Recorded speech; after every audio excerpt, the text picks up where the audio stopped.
রোজা আমার বান্দা আমাকে না দেখেই আমার জন্য রাখে, বিভিন্ন কাজের বিনিময়ে এইটা ওইটা, এমনকি জান্নাত জাহান্নাম থেকে মুক্তি।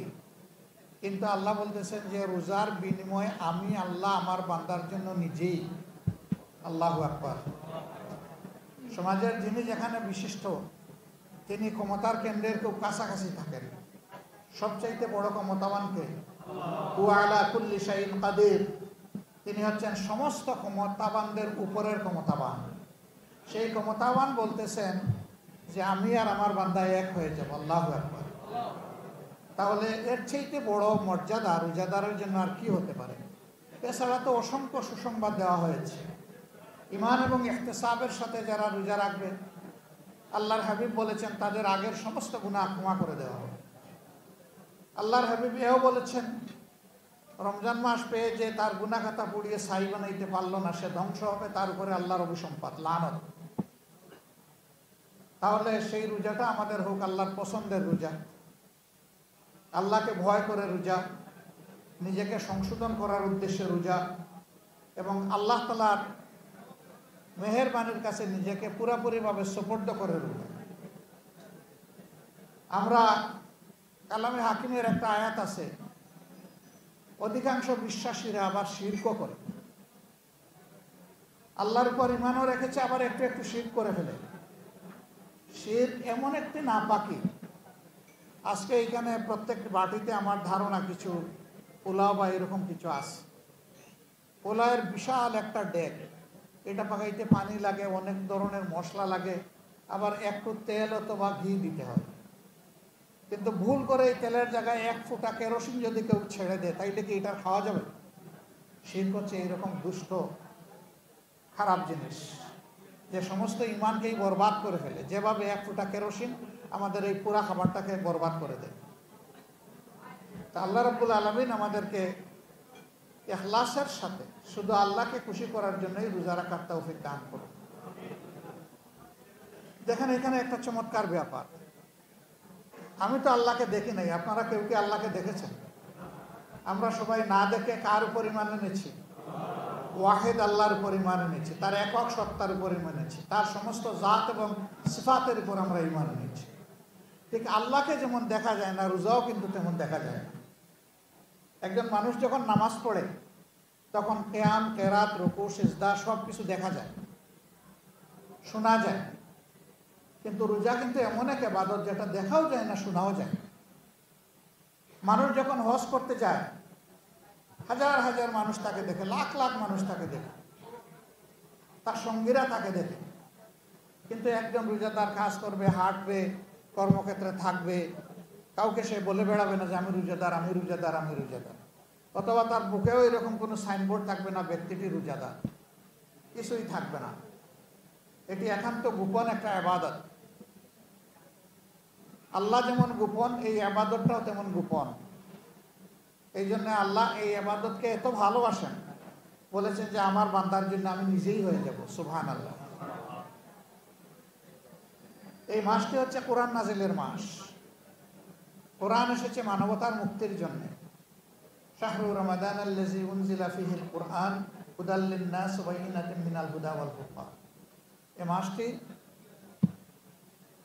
এই মাস আল্লাহ তাআলা বলতেছেন যে মর্যাদাপূর্ণ হয়েছে কোরআন নাজিলের কারণে। এটা সমস্ত মানব জাতির জন্য সারা জীবনের বিধান এটা দিবে। ব্যক্তি, পরিবার, রাষ্ট্র, শিশু থেকে বৃদ্ধ সবার জন্য এখানে সব ধরনের বিধান আছে, কোনো কিছুর কোনো কমতি নাই। আল্লাহর কসম, আসমানের নিচে জমিনের উপরে যত মতবাদ আছে, সেই মতবাদগুলোতে মানব জীবনের সমস্ত সমস্যার সমাধান নেই। এই সমাধান একমাত্র আছে আল্লাহর কোরআনের মধ্যে। এই জন্য আল্লাহ তাআলা এই কোরআন নাজিল করে সর্বশেষ যে আয়াতটা, বিদায় হজ্জের সময়, আইয়ামে তাশরিকের সময়, মিনার ময়দানে এই আয়াতটি নাজিল হয় রাসূল করিম সাল্লাল্লাহু আলাইহি সাল্লামের সিনা মুবারকের। সূরা মায়দার 3য় আয়াত, লম্বা আয়াত, তার নির্যাস, আল ইয়াউমা আকমালতু লাকুম দীনাকুম ওয়া আতমামতু আলাইকুম নি'মাতি ওয়া রাদিতু লাকুমুল ইসলাম দীনা। আল্লাহ তাআলার ঘোষণা, আজকের এই দিনে তোমাদের জন্য তোমাদের জীবনের যাবতীয় নিয়ম কানুন, আইন, বিধান সব আমি পরিপূর্ণ করে দিলাম। বলেন সুবহানাল্লাহ। আল্লাহ কিছুই বাকি রাখলেন না। ও আতমামতু আলাইকুম নিয়ামাতি, এবং এর মাধ্যমেই তোমাদের জন্য আমি নিয়ামতও পূর্ণ করে দিলাম। সমস্ত নিয়ামত শুধু এখানকে এই কোরআনের আলোকেই তোমাদেরকে তালাশ করতে হবে। ও রাদিতু লাকুমুল ইসলাম দীনা, আর জীবন বিধান হিসাবে দিনকে আমি ইসলামকে দিন হিসাবে কবুল করে নিলাম। সম্মানিত ভাইরা, আমরা ৯১ ভাগ মুসলমানের দেশ। এই দেশ শাসন হয় কোনো সময় জাতীয়তাবাদের ভিত্তিতে, কোনো সময় ধর্মনিরপেক্ষতার ভিত্তিতে, কোনো সময় সমাজতন্ত্রের ভিত্তিতে, আবার কোনো সময় একটা খিচুড়ি মতবাদের ভিত্তিতে। কিন্তু অ্যাবসলিউটলি এই জমিন শতাব্দীর পর শতাব্দী ধরে আল্লাহর কোরআন দিয়ে শাসন হয়নি। এই হয়নি বলেই আমাদের সমাজে খুন, দর্শন, লুণ্ঠন, মাস্তানি, সন্ত্রাস, জনজীবনে বিপর্যয়, অশান্তি গড়ে এবং বাইরে সর্বত্র। আল্লাহর বিধান থেকে সরে যাওয়ার এটা হচ্ছে কুফল। এটাকে আমার ফতোয়া নাকি? না, এটা আল্লাহ তাআলার ফতোয়া এবং কোরআনের কালাম। আফাতুমিনুনা বিবাদিল কিতাবি ওয়া তাকফুরুনা বিবাদ। আল্লাহ ধমক দিয়ে বলতেছেন, আমি যে কোরআন নাজিল করেছি তোমাদের জন্য হেদায়েতের বিধান হিসাবে, তোমরা কি তার এক অংশ মানো আর এক অংশ ছুঁড়ে ফেলে দাও, অমান্য করো, অগ্রাহ্য করো, পাশ কাটিয়ে চলে যাও? যদি এমনটা হয়, ফামা জাযাউ ইল্লা খিজয়ুন ফিল হায়াতিদ দুনিয়া, এইরকম লোকদের জন্য এর চাইতে বেশি বিনিময়, প্রতিদান আর কি হতে পারে যে আমি দুনিয়ায় তাদেরকে লাঞ্ছিত করব, অপদস্থ করব? এই কথাটা কে বলতেছেন? আল্লাহ তাআলা। এরপরে বলতেছেন শেষ নয়, এরপরে যখন আমার কাছে ফিরে আসবে আদালতে আখিরাতে, আমার মুখামুখি হওয়ার পরে তোমাদেরকে ইলা আসাদুল আযাব, সবচেয়ে কঠিন আযাবে আমি তোমাদেরকে নিক্ষেপ করে দেব। তোরে ভাই, আপনি কিছু মানলেন, কিছু মানলেন না, নামাজ পড়লেন, রোজা রাখলেন, হজ করলেন, কিন্তু আপনার জীবনের সর্বক্ষেত্রে আল্লাহর বিধানটা আপনি অনুসরণ করলেন না। না করার কারণে দুনিয়ার অনেক মজাও আপনি লুটতে পারলেন না। আপনার দুনিয়াও শেষ, আখিরাতও শেষ। আসলে আপনি আমি তো এইরকম হলে সর্বহারা হয়ে যাব, সর্বনাশ। এই সর্বহারা হওয়া যাবে না। এই জন্য আসুন আমরা সবাই আল্লাহর বিধানের দিকে যাই। আমরা সব দেখেছি, এখন একবার বাংলাদেশে খুবই প্রয়োজন আল্লাহর বিধানের শাসন কায়েম হওয়া। এই শাসনের জন্য আমাকে, আপনাকে, সবাইকে ঝাঁপিয়ে পড়তে হবে, দায়িত্ব নিতে হবে। আমি নিজেকে এখানে এনগেজ করব, আমার পরিবারের সদস্যবৃন্দকে এনগেজ করব, আমার আত্মীয় স্বজনকে এনগেজ করব, আমার প্রতিবেশীদেরকে এনগেজ করব, আমার বন্ধু বান্ধবকে এনগেজ করব, এবং আমার কর্মস্থলের সঙ্গীদেরকেও আমি এনগেজ করব।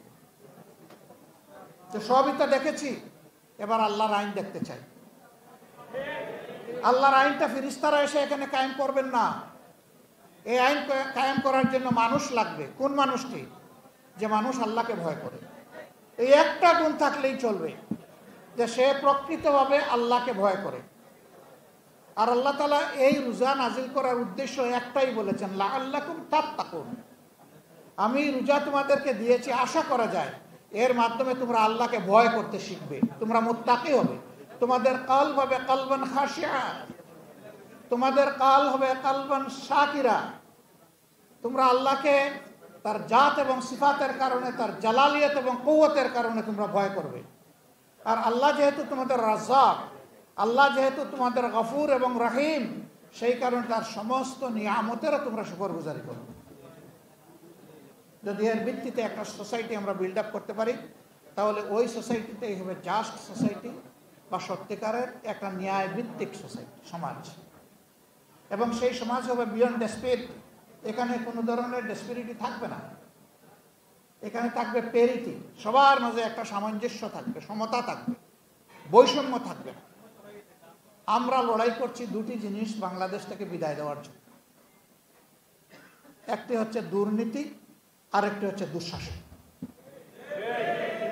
এই দুইটা যদি আমরা বিদায় করতে পারি, তাহলে আলহামদুলিল্লাহ কোরআনের আলোকের বাংলাদেশ এদেশের 18 কোটি মানুষের জন্য আল্লাহর নিয়ামত হিসাবে তাদের হাতে ধরা দেবে ইনশাআল্লাহ।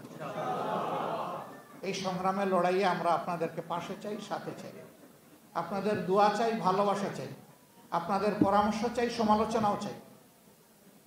ভুল হলে অবশ্যই সমালোচনা করে আমাদেরকে ধরে দিবেন ইনশাআল্লাহ। আল্লাহ তাআলা আজকের এই মজলিসকে কবুল করুন। উপস্থিত আমরা যারা হয়েছি, মহান আল্লাহ তুমি আমাদেরকে ক্ষমা করে দাও।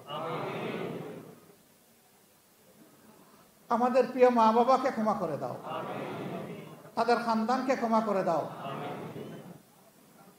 শ্বশুর শাশুড়িকে ক্ষমা করো মাবুদ, তাদের খানদানকে ক্ষমা করো, ইমানদার উস্তাদদেরকে ক্ষমা করো, তাদের খানদানদেরকে ক্ষমা করো। জমি উম্মতে মুহাম্মদী সাল্লাল্লাহু আলাইহি সাল্লামকে হে প্রভু তুমি ক্ষমা করো। আমরা নিশ্চয়ই নাফরমানি করেছি, আমরা গুনাহ করেছি, সীমা লঙ্ঘন করেছি। আমরা আবার তওবা করে তোমার কাছে আমরা ফিরে এসেছি। আল্লাহ তুমি আমাদের তওবা কবুল করো।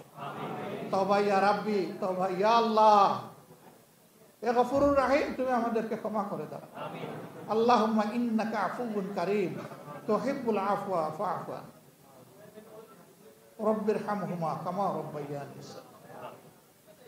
মহান রবের দরবারে দোয়া করে আপনাদের সকলের জন্য প্রভুর দরবারে নেক হায়াত, সেহাতে কামিলা, আপনাদের রিজকে, ইজ্জতে, আমলে, ইলমে আল্লাহ তাআলার পক্ষ থেকে অফুরন্ত বারাকা কামনা করে